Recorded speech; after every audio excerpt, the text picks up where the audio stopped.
The transport shuttle's engines hummed their final descent sequence as Anna pressed her forehead against the reinforced viewport. Below, the campus of the Galactic Collegiate sprawled across three interconnected biodomes, a glittering monument to interspecies cooperation that floated in the upper atmosphere of Kepler 442b. Somewhere down there, among the crystalline spires and anti-gravity gardens, waited her new life as a human among the stars. Her reflection stared back at her, brown eyes still carrying the weight of sleepless nights, dark hair pulled into a practical bun, and the faint scar along her jaw that no amount of modern medicine could completely erase. She'd asked them to leave it. Some scars were meant to be remembered. First time at the Collegiate, the Vrexian pilot chittered from the cockpit, his compound eyes reflecting the dome lights below. First time off Earth, Anna replied, fingers unconsciously tracing the scar. The pilot's mandibles clicked in what might have been surprise or amusement. She was still learning alien body language. You're braver than most humans, then. Most of your kind who come here have at least done the Mars circuit first. Anna didn't respond. Bravery had nothing to do with it. The Collegiate had been her only option after everything. The landing was smooth, artificial gravity compensators making the transition seamless. Anna gathered her single duffel bag, everything she owned now fit in one bag, and stepped into the arrival terminal. The air tasted recycled but clean, processed through Torellian biofilters that could scrub anything organic down to its component molecules. The orientation packet had warned her. Humans were rare at the Collegiate. Out of 40,000 students representing 217 species across known space, only 36 were human. Humanity was still the new kid in the galactic neighborhood, having achieved faster-than-light travel only 43 years ago. Most species had been spacefaring for millennia. Anna's class schedule glowed on her wrist display. Advanced xenobiology, comparative stellar cartography, interspecies ethics, and theoretical physics. Standard first-cycle coursework for a xenomedicine track. She'd chosen xenomedicine deliberately. If she could understand alien biology well enough, maybe she could finally understand what she'd fought in the darkness of Earth's forgotten places. Her dormitory was in Sector 7, a habitat ring designed for carbon-based oxygen breathers. Her roommate would be a Pelian named Jixri, according to the housing assignment. Anna had researched the species, amphibious, four-armed, bioluminescent communication patterns. Friendly, the databases said. Non-aggressive. That was good. Anna had dealt with enough aggression for one lifetime. The dormitory door recognized her biometrics and slid open with a soft hiss. Inside, the room was divided into two distinct environmental zones, one humid and dim for her Pelian roommate, one standard Earth atmospheric for Anna. Jixri wasn't present, but her side of the room pulsed with gentle blue bioluminescence from the moisture walls. Anna dropped her duffel on the standard-issue sleep platform and sat down, hands shaking slightly. She'd made it. She was actually here, light years from Earth, from the briefing rooms and the debriefings, from the missions that officially never happened. Her wrist display chimed. First day orientation begins in 40 minutes. Main auditorium, Dome Alpha. Anna changed into fresh clothes. Simple, civilian clothes without tactical pockets or reinforced seams.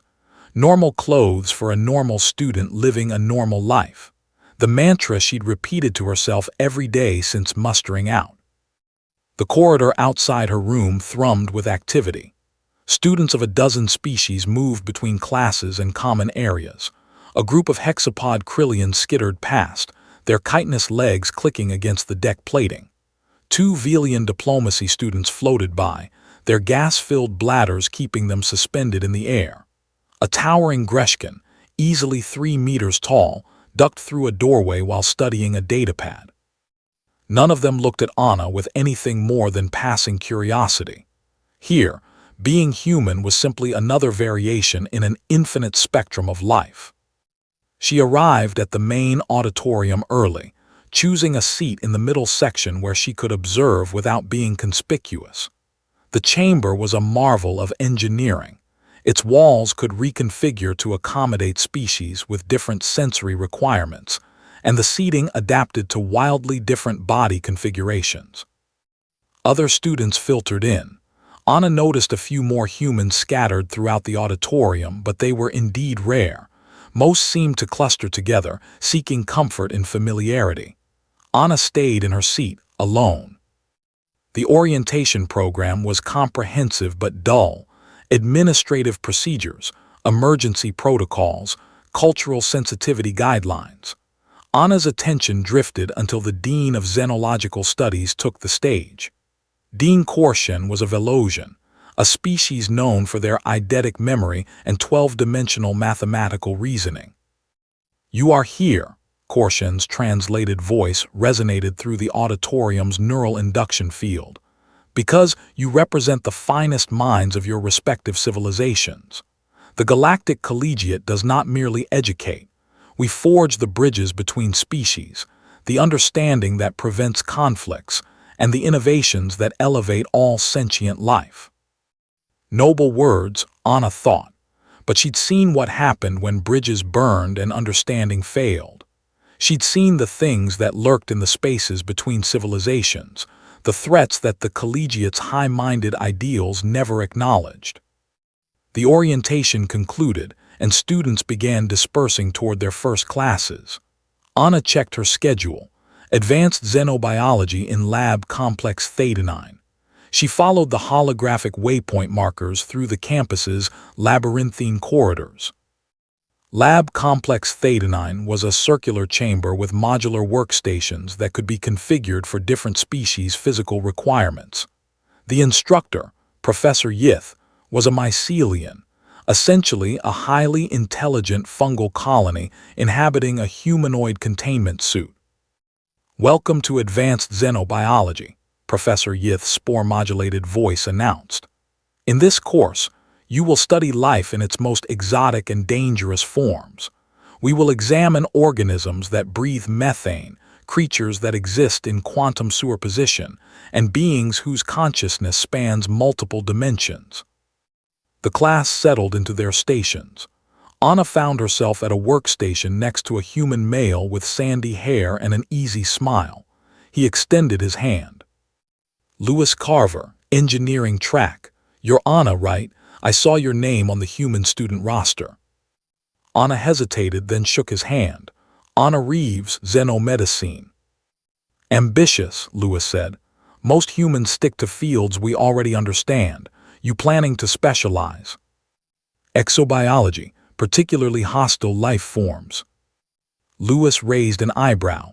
"Specific interest or general caution?" Before Anna could answer, Professor Yith activated the day's lesson. A holographic display materialized above each workstation, showing a writhing, amorphous organism with too many limbs and a bioluminescent core that pulsed in hypnotic patterns. "This is a phage-class deviant from the Korvax expanse," Professor Yith explained. "A parasitic organism capable of infecting and controlling any carbon-based life form. It was responsible for the extinction of the Korvaxian civilization approximately 12,000 years ago. Today, you will analyze its infection vectors and propose theoretical containment protocols." Anna stared at the hologram, her blood running cold. She knew this organism, not this exact species perhaps, but she knew its kind. She'd fought them in the abandoned subway tunnels beneath Moscow. She'd burned their nests in the ruins of Detroit's industrial sector. She'd watched her teammates die screaming as these things, or something terrifyingly similar, had burrowed into their nervous systems. "Ms. Reeves," Professor Yith's voice cut through her paralysis, "are you experiencing a medical emergency?" Every eye in the lab turned toward her. Anna realized her hands were gripping the edge of her workstation so tightly that the metal had slightly deformed under her fingers, a reminder of the enhancement treatments, the ones that officially didn't exist in her medical records. "No," Anna said, forcing her voice to remain steady. "I'm fine, just surprised by the specimen choice. Professor Yith's containment suit tilted slightly, a gesture of concern. The material is disturbing, yes, but understanding our nightmares is the first step toward defeating them. Please proceed with the analysis. Anna's fingers moved across the holographic interface, but her mind was elsewhere. The collegiate taught about extinct civilizations destroyed by parasitic organisms. But Anna knew the truth that Earth's governments hid from their own people. These organisms weren't extinct. They were still out there, still spreading, still consuming. She'd spent 3 years with the Xenological Threat Response Division, a black-budget program that didn't officially exist, fighting creatures that officially didn't exist, protecting a humanity that officially wasn't under threat. 3 years of hunting things in the dark spaces of Earth and its colony worlds.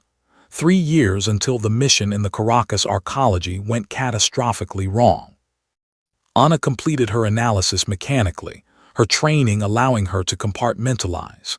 The infection vectors were exactly as she remembered. The proposed containment protocols were laughably inadequate. She'd learned that the hard way in Buenos Aires when standard protocols failed and 17 million people died in the quarantine zone.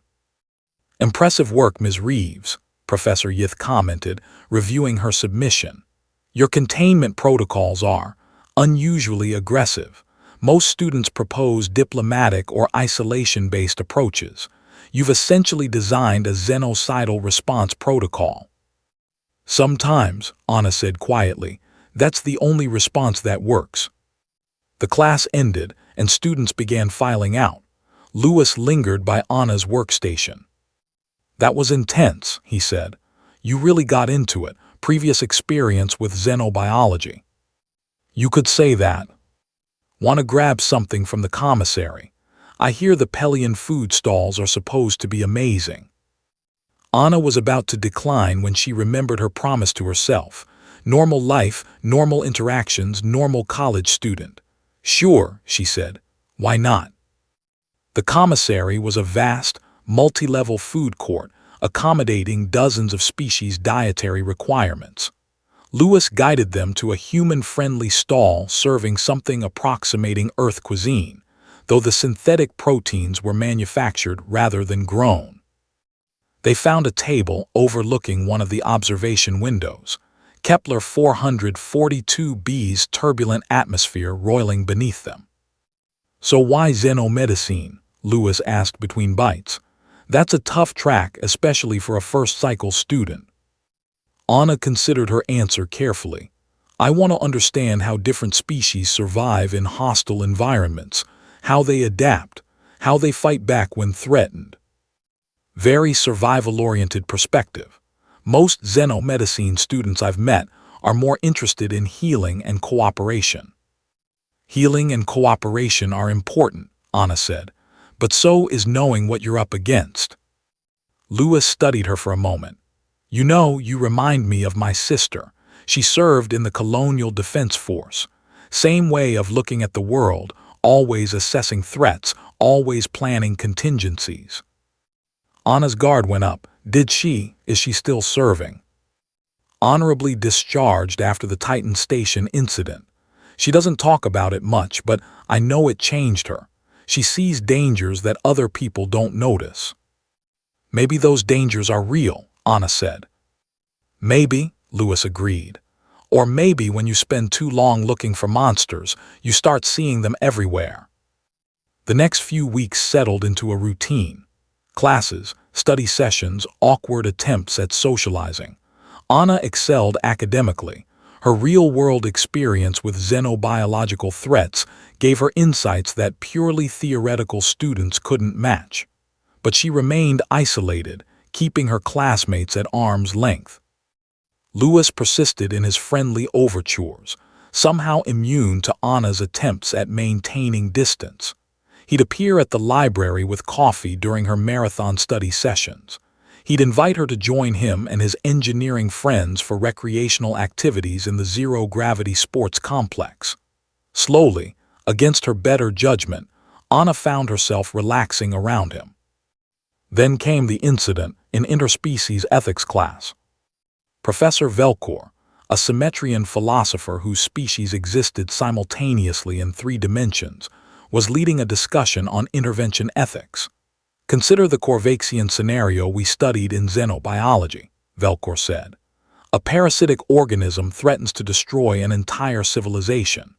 Do intervening species have a moral obligation to help, or does the prime directive of non-interference supersede immediate suffering? Students debated passionately, arguing various philosophical positions. Anna remained silent until Velkor directly addressed her.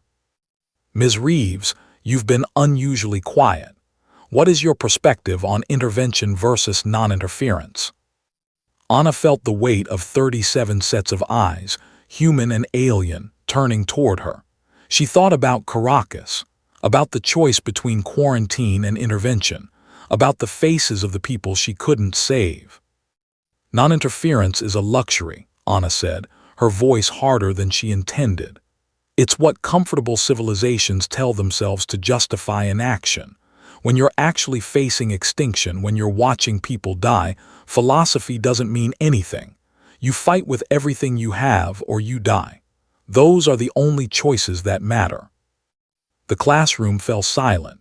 Even Professor Velkor seemed taken aback by the intensity of her response. A passionate perspective, Velkor finally said, though perhaps lacking nuance. Nuance is what you discuss after you survive, Anna interrupted. I've seen what happens when people prioritize philosophy over action. They die while still debating the ethics of their own defense. She realized too late that her hands were shaking, that every student in the room was staring at her with a mixture of shock and concern. She'd said too much, revealed too much. Class dismissed, Professor Velkor said quietly. Ms. Reeves, please remain. As the other students filed out, some casting worried glances back at Anna, Lewis caught her eye. His expression showed understanding rather than judgment, which somehow made it worse. After the classroom emptied, Professor Velkor approached Anna's desk. That was an unusual outburst for a first-cycle student. Your academic record indicates no prior education in ethics or philosophy, yet you speak with the certainty of lived experience. Anna remained silent. The collegiate maintains student privacy rigorously, Velkor continued. But I am observant, Ms. Reeves. You carry yourself like a soldier, not a student. You assess every room for threats and exits. You never sit with your back to a door. These are not the habits of a civilian. I'm trying to be a civilian now, Anna said quietly. Velkor's 3-dimensional form shimmered thoughtfully. Perhaps that is why you are here, but you cannot simply decide to forget your past, Ms. Reeves. It shapes you. The question is whether you will let it define you or inform you. Is there a difference? One leads to isolation and suffering. The other leads to growth and connection. I will leave you to determine which path you walk. That evening, Anna sat alone in her dormitory, staring at the holographic star field projected on her ceiling. Somewhere out there, in the vast darkness between stars, the things she'd fought still lurked. The collegiate taught that the galaxy was fundamentally safe, that cooperation and understanding could solve any problem. But Anna knew better. She'd seen the monsters at dawn, watched them tear through defenses that officially didn't exist. And now she was supposed to pretend it never happened, to be a normal student studying normal subjects. Her wrist display chimed, a message from Lewis. Hey, you okay? That was heavy in class today. Want to talk about it? Anna stared at the message for a long moment. She could ignore it, maintain her isolation, keep everyone at a safe distance. Or she could take a risk, trust someone. Maybe start building the normal life she'd promised herself.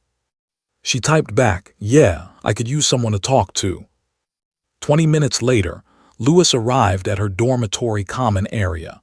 They walked together to one of the observation decks, a quiet space where students came to think and decompress. The view of Kepler 442b's storm systems was hypnotic, a reminder of nature's power and indifference. I did some checking, Lewis said carefully. There's no record of an Anna Reeves in any Earth university system before you enrolled here. Your academic credentials appear authentic, but they're also fresh, like they were created specifically for collegiate admission. Anna's jaw tightened. You investigated me. My sister works in colonial defense intelligence now. She taught me to recognize when someone's hiding something. I'm not judging Anna. I'm trying to understand. Anna was silent for a long time, watching the atmospheric storms rage below. Finally, she spoke. 3 years ago, I was recruited out of university for a program that doesn't officially exist. We dealt with threats that the general public doesn't know about. Xenobiological incursions, organisms that should have stayed extinct, things that slip through the cracks between known space and whatever's beyond. Lewis absorbed this quietly, like the phage-class organism we studied. Exactly like that, except they're not extinct. They're still out there, still spreading, and Earth's governments are barely holding the line. Why did you leave? Anna touched the scar on her jaw. My team was investigating an outbreak in Caracas arcology. We thought we had it contained. We were wrong. The infection spread faster than our models predicted. In 48 hours, the entire arcology was compromised. 17 million people. I had to make the call to initiate total containment. Total containment. Thermobaric sterilization. We burned the entire arcology. Every building, every tunnel, every single living thing. Because the alternative was letting the infection spread to the mainland and potentially destroying all of South America. Lewis's face was pale. That's genocide. That's survival, Anna said flatly. And that's why I'm here. I couldn't do it anymore. Couldn't make those choices anymore. I wanted to be somewhere that believed in the collegiate's ideals, where cooperation and understanding actually work, even if I know it's a lie. Maybe it's not a lie, Lewis said quietly. Maybe it's an aspiration, something worth trying for even if we fail sometimes. 17 million people, Anna whispered. I hear their voices sometimes, in my dreams, screaming as the flames. She stopped, unable to continue. Lewis didn't offer empty platitudes. He simply sat beside her in silence, a solid presence in the darkness. Why tell me this? He finally asked. Because I'm tired of being alone, Anna admitted. And because if I don't start trusting someone, I'll never be more than the monster I had to become. The days following Anna's confession were strange. Lewis didn't treat her differently, but something had shifted between them. He understood now why she flinched at sudden movements, why she meticulously planned escape routes, why she couldn't fully relax even in the safest of environments. He also introduced her to his circle of friends, a mixed group of humans and aliens who accepted Anna without demanding explanations. Slowly, painfully, Anna began to feel almost normal. Then 6 weeks into the semester, everything changed. The emergency alert screamed through every display and neural interface simultaneously. Biological contamination DETECTD. Sector 12, quarantine initiated. All STUDNTS report 2 DESIGNATED safe ZONES. Anna was out of her seat and moving before conscious thought could catch up. Her body remembered the protocols, the muscle memory of 3 years fighting containment breaches. Sector 12, that was adjacent to the xenobiology research labs. Students panicked around her, pushing and shoving toward the designated safe zones. Anna moved against the flow toward Sector 12. Anna, Lewis's voice cut through the chaos. He'd somehow kept pace with her. Where are you going? Safe zones are the other direction. If there's a contamination in Sector 12, they'll need people who know containment protocols. I can help. You're a student. Let security handle it. Anna stopped, turning to face him. In that moment, Lewis saw the person she'd been before the collegiate, hard, determined, dangerous. Security doesn't know what they're facing. I do. Go to the safe zone, Lewis, please. Before he could argue further, she was running. The security cordon around Sector 12 was already established when Anna arrived, but it was chaos, guards from a dozen species trying to coordinate using incompatible protocols.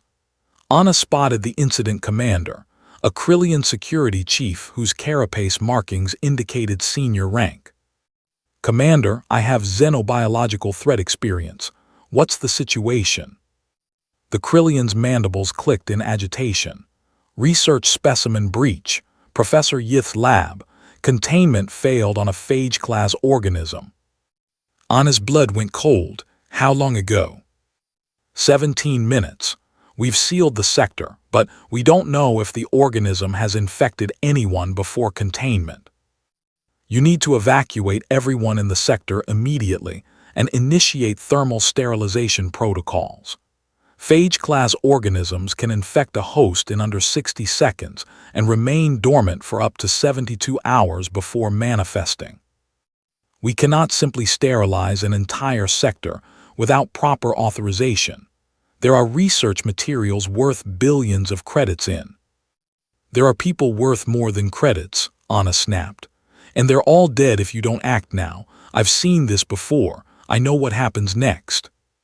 The Krillian studied her with compound eyes that processed information far faster than human vision. Something in Anna's bearing, in her absolute certainty, convinced him. "What do you need?"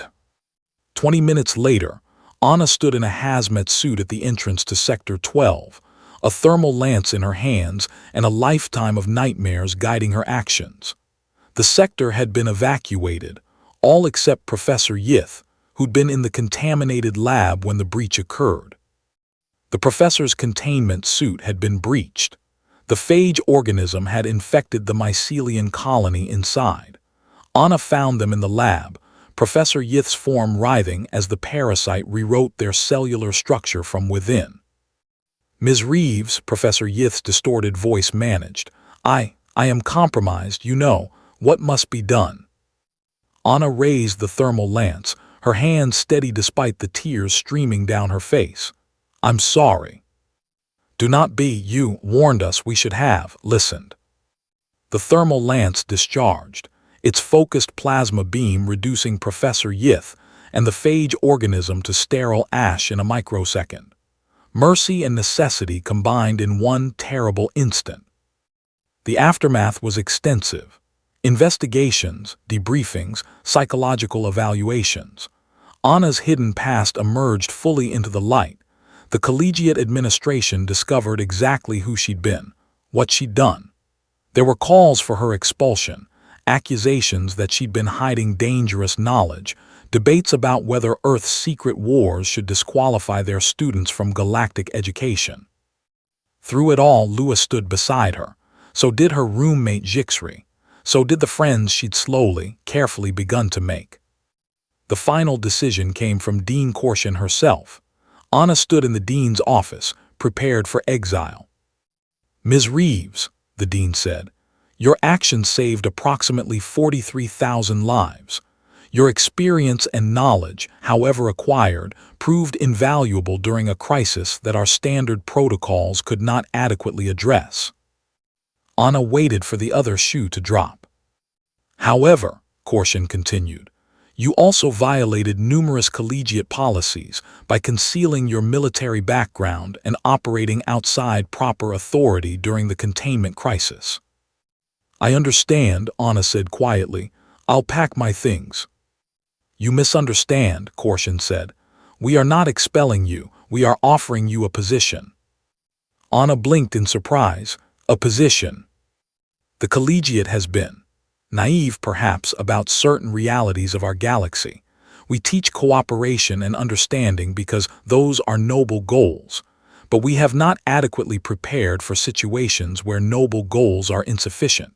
We need someone who understands the darkness between the stars, someone who has fought the monsters at dawn and survived." "What are you asking me to do?" "Complete your education, but also serve as an advisor to our security and biological containment departments. Help us develop protocols for threats we've pretended don't exist. Teach us to fight what we've tried to understand away. Anna thought about it carefully. And if I refuse? Then you may continue as a regular student. The choice is yours. But Ms. Reeves, Anna, you have proven that one can carry the weight of necessary violence while still reaching for a better future. The collegiate needs people who embody that duality. People who know the cost of survival but still believe in something more. Anna looked out the office window at the campus below, at the students from hundreds of worlds pursuing knowledge and connection. She thought about Lewis, about Jixri, about the friendships she'd begun to build. She thought about Professor Yith, who died believing that understanding could triumph over fear. Maybe that belief wasn't entirely wrong. Maybe it just needed defenders, people willing to do the dark work so others could pursue the light. I'll do it, Anna said, on one condition. Name it. We tell the truth. No more pretending the monsters don't exist. If I'm going to help protect this place, everyone needs to understand what we're protecting them from.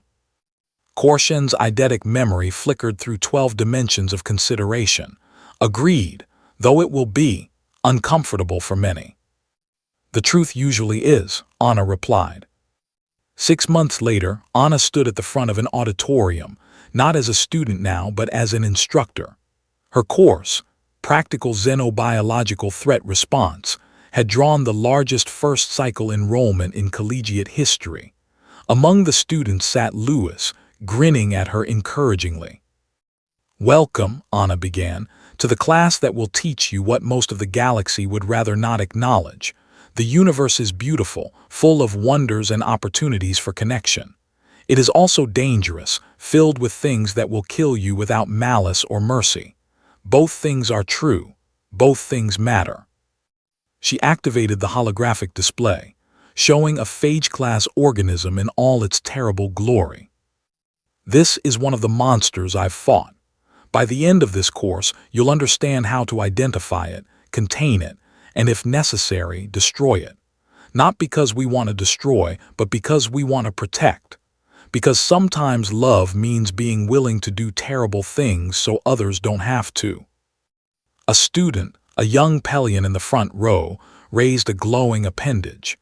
Is it true you fought these things on Earth, that humanity has been at war and never told anyone? Anna met the student's gaze steadily. Yes, for decades. We thought we were protecting you by keeping it secret. We were wrong. Knowledge is the first line of defense. Fear thrives in ignorance, but it can't survive transparency. Another student spoke up. Do you still have nightmares about the things you've done? Anna thought about Caracas, about Professor Yith, about all the choices that had brought her here. Every night, she said honestly. But I've learned that nightmares lose their power when you face them in the light, when you share them with others who understand. You don't have to carry your darkness alone. That's the real lesson I want you to learn. Not just how to fight monsters, but how to fight them together and still remain human. Or Pelion, or Krillian, or whatever you are. The monsters want to isolate us, to make us into killers who can't remember why we're killing. We defeat them by staying connected, by protecting each other, by refusing to become the things we fight. She saw understanding dawn in her students' eyes, human and alien alike. They got it. They understood why she was here, why this mattered. The classroom didn't freeze when Anna walked in anymore. It came alive with questions, with engagement, with the fierce determination of young minds refusing to let darkness win unopposed. Lewis found her after class, as he always did. That was a hell of a lecture, Professor Reeves. Anna smiled, a real smile, not the careful mask she'd worn for so long. I'm not a professor, just an advisor with too much traumatic experience. You're exactly what this place needs, Lewis said. Someone who's seen the worst and still believes in the best. They walked together through the campus, past students from 100 worlds studying and laughing and building the future together. Somewhere in the darkness beyond the stars, monsters still lurked, threats still gathered.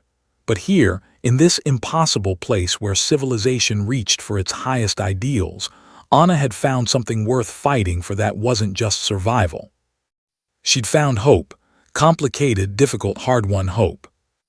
And tomorrow, when the monsters came, and they would come, they always came, she'd be ready to face them. Not alone in the darkness anymore, but surrounded by allies who understood both the necessity of violence and the importance of what they were protecting. She fought monsters at dawn, but now the classroom didn't freeze when she walked in. It welcomed her home. The end.